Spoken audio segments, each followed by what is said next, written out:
Do-do-do-do, it's Camdork. Hello everyone, this is Camdork and welcome to episode 36 of season 2 of my Buildcraft, where we play Minecraft with the mods Buildcraft, Thermal Expansion, and Forestry installed. So welcome back, guys. It has been a while, and it's been a while because I honestly just didn't feel like playing, so that's a good reason for me not to play, because if I don't feel like playing, that means I won't put out a good video. So here we go, episode 36, and I feel like playing, so that means this video is going to be excellent, or something, I don't know. Anyway, got some plans for this episode anyway, so we need, looks like I've been robbed. What's going on here? Why aren't there any items in my chest? Well, that's because I took them out. And I took them out and moved them over here. Why did I move them over here? Well, this is just temporary storage. First of all, this is kind of almost temporary storage, but this place is ugly. This place hasn't changed since the first episode, second episode, whatever it was. And basically, in these double doors, never really, you know, this is what I have for them. It's really just an ugly, awful entryway. I don't like the way... Hey. Oh, I threw bread on the ground. That's nice. I never really liked the way this looks. The problem with getting rid of it and restoring and making a new design is that I suffer from what some might call design paralysis. What that means is that I just kind of think here and sit here and say, oh, I don't know what to make, I don't know what to make, I don't know what to make, and really I just need to make it. So I'm actually going to do that now. Now we're actually gonna hop to it. We're actually going to, in this episode, get rid of this whole business here, and then and put in a new facade on the front, or at least a new, like, you know, entryway and entrance area. Okay, so I probably will do some of that designing on camera. We also have some a redstone project, I should say, that I would like to start, and so I'm going to go over those two things today. So first things first, we're going to do some demolition and get rid of this front. So that we have a big gaping hole that I have to design a nice place around. So I'll be right back. Okay, like it is the case with many of these projects, the first thing we need to do is demolish things. So we're going to set our landmarks. There's a corner. I'm basically going to take away this whole sort of front side of things. Okay, I guess I need to take, like, a way to here, and I think, just wondering where this actually is in my base. Oh, okay. That's interesting. And this is... oh, boy. Oh, okay, yeah, that's fine. Alright, so that's actually only to here. Huh. Okay, well, that's fine. So let's cut a hole. Let's cut a hole. I'm going to cut a hole and place another landmark right around, and I want to make sure I get rid of everything here. So I want to make sure I come out to, like, here. That's fine. Okay, and then I want to go back as far as, I think, this, because I don't want to get rid of the bees up there, so I want to go back this far. That should be okay. Yeah, those chests are... that's fine. It's really fine. Okay, so up to here.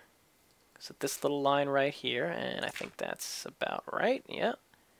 Okay, and then I want to go up. Okay, so let's build up. Guess this will work. Alright, so yeah, this is... yeah, we're going to be doing this, and then we're going to be doing a redstone project, like I say, while I kind of redesign all this garbage.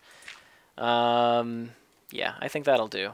There we go. And, whoosh. The redstone project is something we had talked about before. I guess while I'm doing this, I can talk about it. It's going to be basically the Minecart system. Now, I have an idea, and I had discussed before about kind of what I was going to do in general, but in actuality what I'm also going to do is, well, use redstone. It's going to be, I was going to be using hopper minecarts, but I'd like to try out a new idea that really is more redstoney, and I think it will work better. So that's something I think that would be awesome. So I love the fact that this filler now is so different. Yeah, I guess that'll work. And this will work if I just do that. Okay, goodbye. Wait, is this running? No, it's not. Wait, is that set to input or something? Wait, is it set to redstone energy? Enabled low? Wait, hold on. Wait. Nope. Yep. Wait, that should be it. It should be running. Well, it should be running if this is... Oh, you know what? This is because it's not putting out any output. Ah, that makes sense. Okay, there it goes. All right, so get it maximum. Clear this thing. Woo! All right, so while this thing clears, it will leave a big gaping hole that I have to now design an entrance around. Ew. So it's going to get rid of a bunch of stuff that I hold dear. Oh, darn, Oh, ha, good. My ender chest is actually not in there. Oh, my jukebox. You need a diamond to make that. Oh, wait, I got it back. That's cool. That's cool. All right, cool. Awesome. Yeah, that was cool. All right, big gaping hole. All right, let's fix it. Let's add things. Let's do stuff. All right, so I have to design something now, and well, we'll check back with me later. For now, let's head to the creative world and start work on our little redstone project. Why, hello there. We are in a creative world. I generated the flat world was looking kind of boring and flat. This is a little bit more interesting to look at least in terms of a backdrop.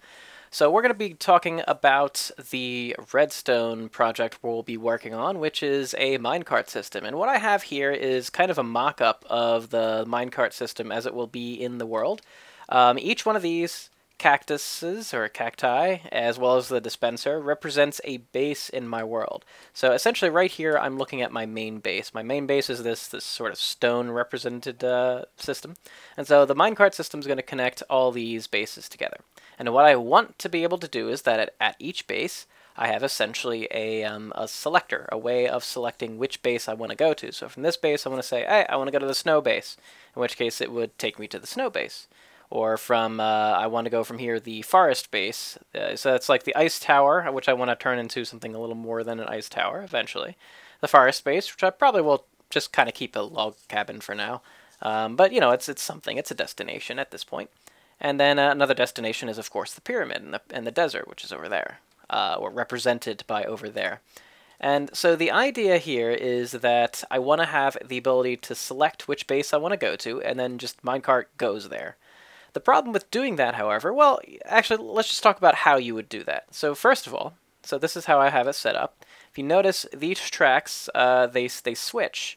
There's a switch at the represented by the green intersection and a red intersection. So these two intersections represent switches. And I basically just connected them directly. So you see that there's a torch underneath, and the status of this torch directly impacts the direction of this. So, for example, if I take this, I just connected this with redstone, just a standard little redstone, just as to show you. If in the up state here, essentially what this means is that if the minecart is dispensed from this station, it goes here, and then when it hits this intersection, it'll go left. So up represents left, and if you notice when I don't know if you can see this, but when I click this, it switches. And so now when the minecart exits the dispenser, it will go straight. So down represents straight, up represents left here, down represents straight over for the red one, and up represents to the right. So with that, you basically can create a board that tells you, you know, oh, if you want to go to the main base, do the green as an up, which means it's going left, and then red doesn't matter because it won't get there. For snow base, it's green down, red up, and for the forest base, it's green down, red down. Okay, this is all fine and good. This is all great. We could hook this up to basically a decoder that doesn't, so we don't have to set switches. We can hook this up to a decoding system where I just have a button, a button, and it just sort of sends the proper signal, yada yada yada. Okay, so that's cool. That would be great. So let's just, you know, have this run. So right now this is set to go down, down, so it should go straight to the forest base. Okay, great. Let's try another one. Snow base, green down, red up. All right, this should go to the snow base. And it does, hooray. Okay, awesome. And then the main base, of course, is green up, and red doesn't really matter. Okay, so, you know, this works. Of course this works. This is really standard stuff. This is nothing too special here. Did I get any of those minecarts back? Here's one. I will be using something, this sort of the cactus, by the way, with the half slab on top. The cactus is a great way of destroying a minecart, if you didn't know, to get it back. It's a really nice way because you won't get injured either, because you can walk up against a cactus like this and not get hit. Okay, so anyway, sidetracking. So, but to stay on point, okay, this is great. This is fine. This works great. But the problem lies in that, what if you're sending this signal hundreds of blocks away, where this intersection is hundreds of blocks away? That becomes sort of a problem. This redstone, the amount of redstone you need is ridiculous then at this point. And using repeaters and whatnot, and you're just going to have to send redstone lines everywhere, it's going to be kind of a nightmare. So you need a way of transporting a redstone signal essentially across a great distance. So in order to do that, there's a few ways we can do it. One, which I sort of talked about before, which I think is worth mentioning again, and let's actually, I'm going to set up a little mock-up of that, and I'll be right back. Before we head a little bit further into redstoning, I wanted to give you a little update on the progress here, and that is to say there's not much progress. I finished digging out some extra area. This is essentially going to be the main area. I'm going to have a side entrance as well. I know that much, and I know probably in this general vicinity is going to be the entrance to my minecart station, and that might be a storage area of some sort, and I'll probably have a little bit of a primary storage, you know, pickup item type drop-off location right here. But that's it. I kind of don't have much else planned for this, and now the design paralysis is really in motion. I have no idea what to do.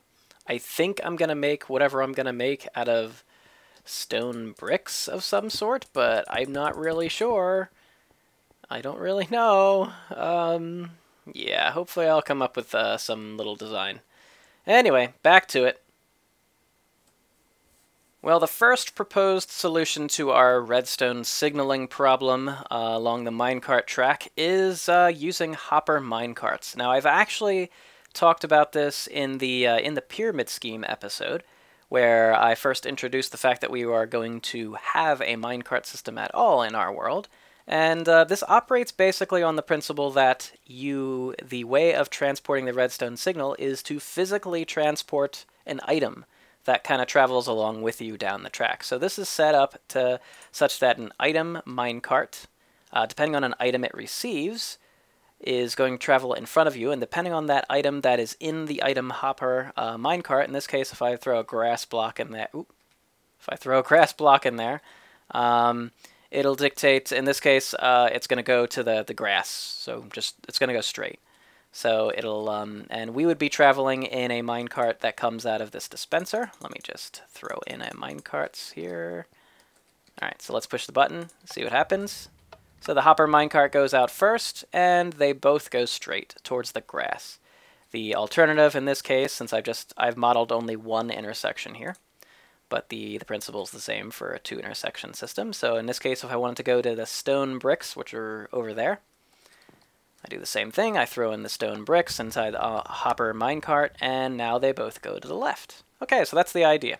And then so if there was, if you look at this from the point of view of the system we have up here, if I had a hopper minecart and I throw in snow blocks, it would dictate that at this intersection it goes straight, and at this intersection it goes to the right. So it's basically acting as a decoder. What I mean by that is, in this redstone signal way, you'd basically want to push a button so that it would send specific redstone signals. In the case of the item minecart hopper, the decoder is, well, it's essentially the Buildcraft pipe gates that dictate what items do what. Hope that makes sense. And it will once I go over how the redstone is working here. So the way I set this up, this looks complicated, but it's actually not very complicated at all. This button does a lot of things. So it sends out a signal, and first it powers the powered rail here so that the item minecart goes first, and then after a short delay, it sends out the minecart that you travel in. And then it also splits off to go to this line right down here, which I'll talk about in a little bit. But suffice it to say, it does this. It changes the status of that RS NOR latch right here. This is an RS NOR latch. If you don't know what that is, it's a simple redstone circuit that I use all the time. And basically, here's one set up right here.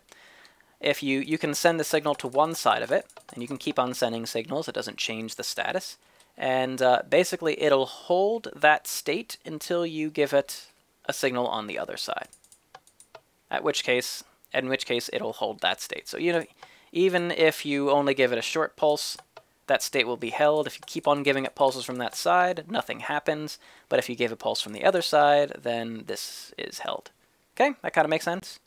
So this is basically saying when the right side of this RS NOR latch is powered, this is essentially meaning go straight.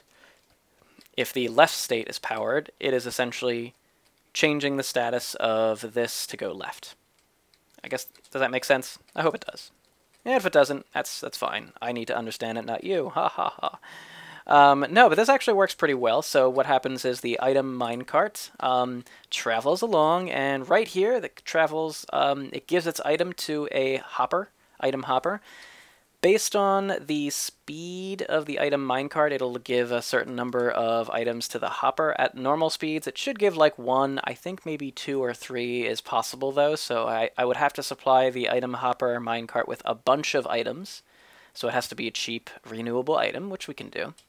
And then this gold OR gate, it's very specific that it's a OR gate. It's an alt-archic gate, so that when there's items in this hopper, it pulls them out. And then as the item is traversing, depending on what type of item it is, it'll do things. So in this case, I just have to have it set so stone bricks send out a redstone pipe signal. But it could be any type of item, and moreover, you have other options too. So I could have this be, you know, or a diamond OR gate if I want, and then there's lots of possibilities. So if you have more than one base that goes to the left here, you can have different items that also give the same result.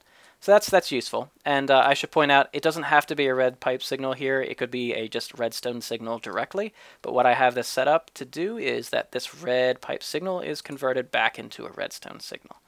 So this is just extending the signaling here. No big deal. Okay, so that's pretty standard stuff. It's not too complicated from the redstone point of view. It is a little complicated from the setup point of view for the base, because I'll need to also have a system that dispenses items and dispenses an item hopper minecart.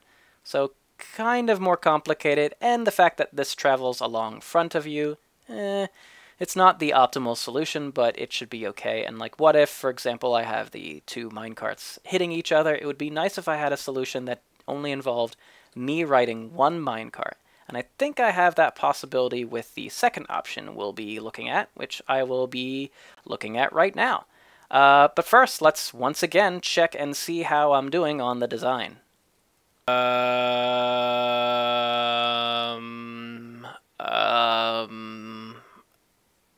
Wow, that is going so well. I would never have thought it's going that well. That's amazing. It's looking great, guys. I think it is. Let me go ahead and actually I think I'm gonna head back to the flat creative world, because we're gonna talk about Tesseracts a little bit for the second option. All right, see you in a bit. Welcome to the boring flat world. Woo! Yay! Boring creative flat world. Woohoo! Yay! We have things around here, but it's actually pretty boring. Yay! Okay. Anyway, let's talk about Tesseracts. We've used them, but you know, as you see, I'm not really good at them, or I wasn't really good at them. It was the first time I've used them. Now I've had some chance to sort of play around with them, and I definitely understand them a lot better than I did before. Specifically with transport of items, because I've messed with them before. So this is a Tesseract. Fun guy. All right, it can serve to essentially interact and send items. It can send items, fluids, or energy through the Tesseract. You can send actually all of them at the same time if you want.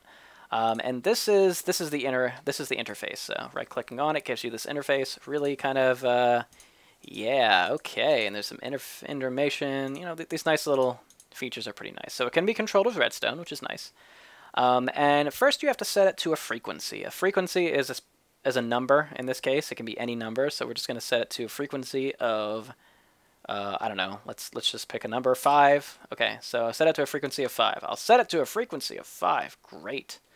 It is now set, and it changes its look from this to that. This means it's active. If I require it to have a high redstone signal, it should change to something that looks not, it looks like it's set up and active, but it looks a little different. Now it has a gray border. The gray border means it is inactive.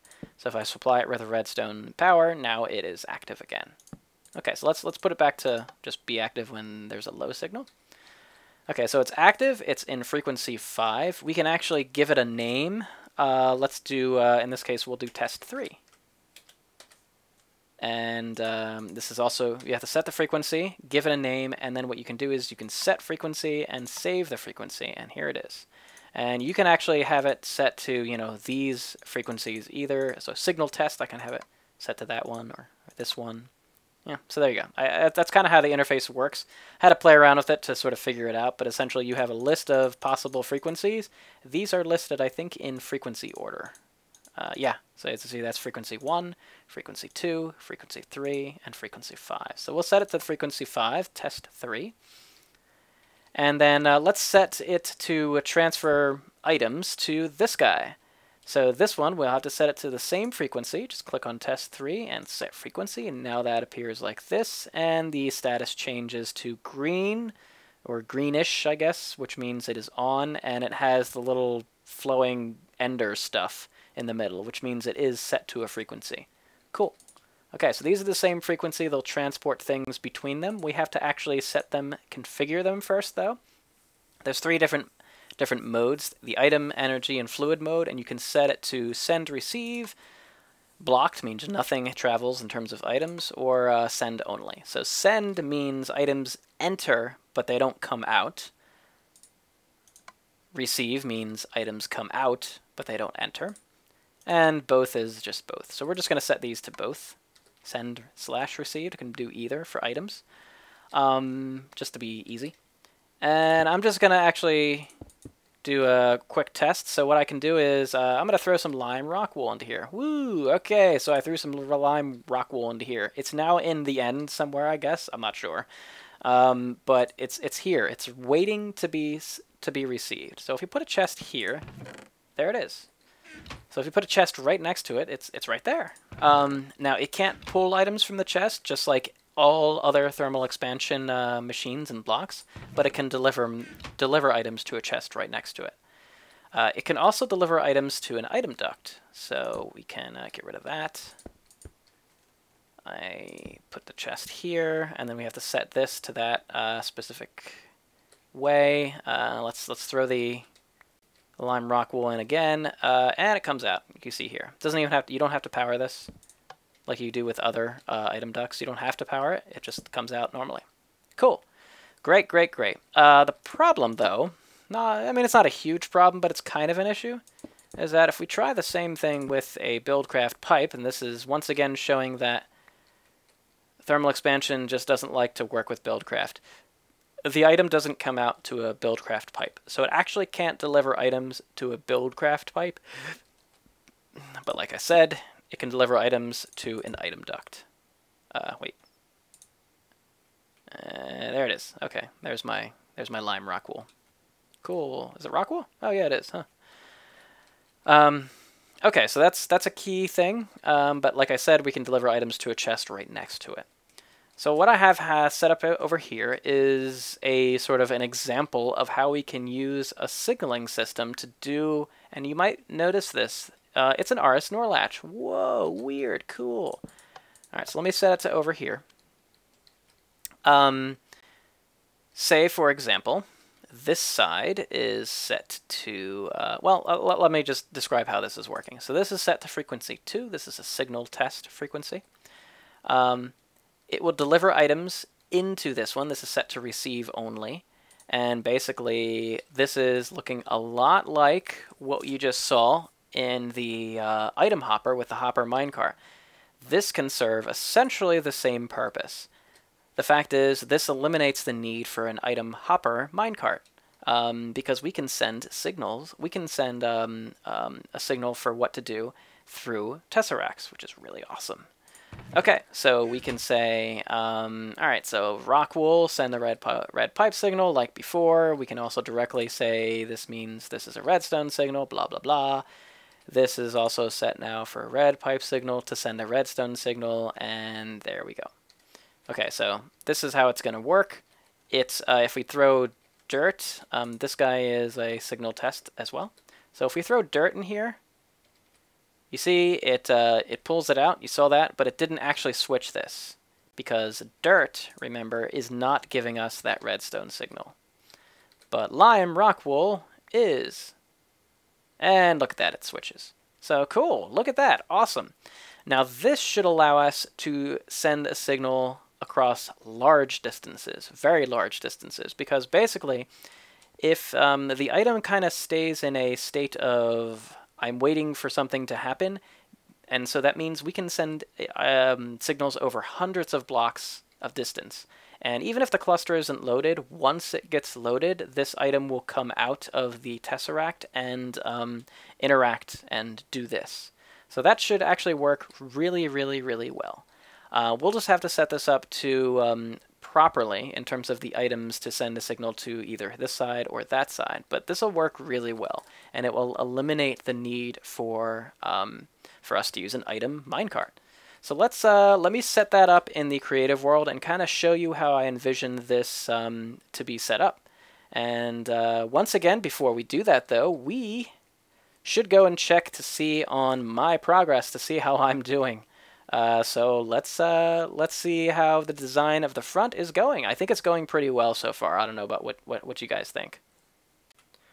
So, you know, I've been staring at the screen for quite a while now. I've just been sort of wandering around, trying to figure out what to do. Do I, like, mix the stone brick with sandstone? Do I mix it with glass? Do I mix it with cobblestone? I mean, was that going to work right? Am I just going to just sort of throw them around? Like, I don't know, throw them over here like this? I don't know, maybe, I don't know what to do. I don't know what to do. I don't know what to do. What do I do? What do I do? What do I do? What do I do? What do I do? What do I do? What do I do? What do I do? I'm just going to hide. I'm just going to hide. I'm just going to hide. I'm just going to hide. Okay, this is a great design. I love this design. I love it. I love it. I love it. I love it. I love it. Ah! Wow, I am impressed. And as you see, my design genius is just it's really showing right now. It's very easy for me to design these things. As you can tell, it's just fantastic right now.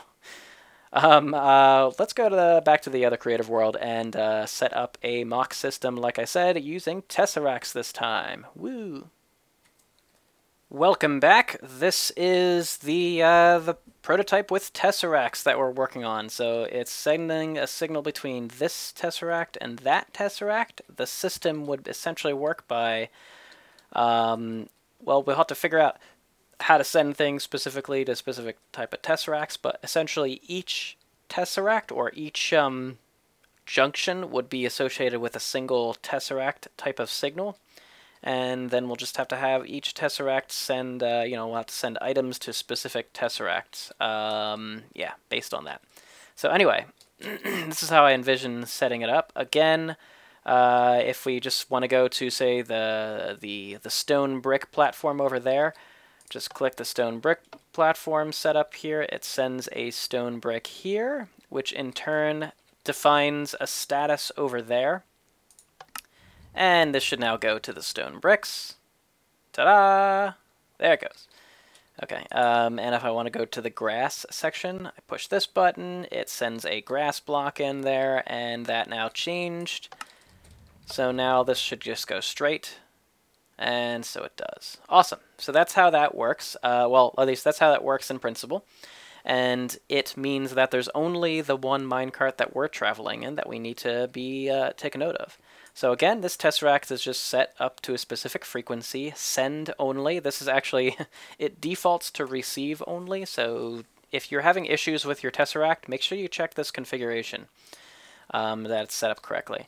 This is just set to send a single item, and it's either stone bricks, grass blocks. It doesn't have to be those, but it's going to be something that I can easily have. Obviously not grass blocks. It's going to be something like cobble that I can have an infinite supply of. And then this is the receiving Tesseract. It's set only to receive. And items go into here, and this is basically serving just the same as you saw over here with this hopper. We have a system of a diamond ore gate that going to a void pipe to destroy the item. But this diamond ore gate now has to do two things. It has to send a signal. It has to decide, based on the item received, to either send a signal here to this side of the RS NOR latch and toggle the torch this way, or to the other side, which toggles the torch the other way. So in this case, if the item is a stone brick, it sends out a redstone pipe signal. So it actually, stone bricks go onto this side. If the item is a grass block, though, it sends out just a redstone signal directly, powering this side of the RS NOR latch. It's pretty quick once the item is received. This really goes quite quickly. So the only slow portion of this is sending the actual item through a pipe. Or an item duct. I could also use an item duct. But this works pretty well. This is seems to work like it should work great. What I'm going to do now, though, is set up a test. I'm going to try to test this out on a much longer range system. I'm actually going to try to set it up so that I send a signal to a Tesseract really far away and then see how that works. Okay, so let me set that up. I'll be right back. Well, guys, we're ready for the long-range signaling test, but first of all, before we do that, let's check to see how I'm doing on the design of the front of the base. It's a great design. I've discovered pillars. Pillars are the way to go. It's really, really wonderful. I think I've just discovered exactly how the base is going to be laid out. Oh, it's wonderful, and I think I'm going to just be doing the same to the rest of the base as well. I don't know what I'm gonna do here, but I don't think we need these. No, I don't think we do. I don't think we need any machines at all. We'll get rid of everything here. Oh, yes, I think so. All that doesn't need to be here. I think it's better with a lot of this stuff here. This is much better now. Oh, this is designing. This is great. I love these designs. Oh, look, the items are being spit out. That's great. Oh, yay. Yay, yay. I think it's coming along quite nicely. Wow. Oh, the front looks so much better now. Yes. Ah, just like I thought. Okay, well, proceed as normal. This case, I actually set this to, instead of the long-range minecart test, this is set to really far away frequency, send only, and then I have, we are at about Z coordinate of 220 or so. At about 1200, so about 1,000 blocks away, I have another Tesseract set with a chest right next to it, set on this frequency. So it shouldn't be an issue for transporting items, but I just wanted to show and demonstrate that this will work even if it's very, very far away. Okay, in a chunk that is not currently loaded. So at least I don't think it's loaded that far away. It definitely shouldn't be. Anyway, let me go ahead and send a grass block here. So we'll send a grass block to that place, and I guess I'll speed up the segment and we'll head there. So let's fly! Woo!